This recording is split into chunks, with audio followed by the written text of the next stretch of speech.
લેજો કોઈ જતી નહીં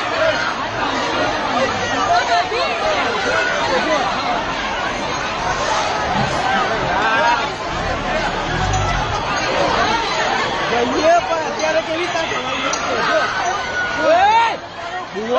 ચિંતા કરો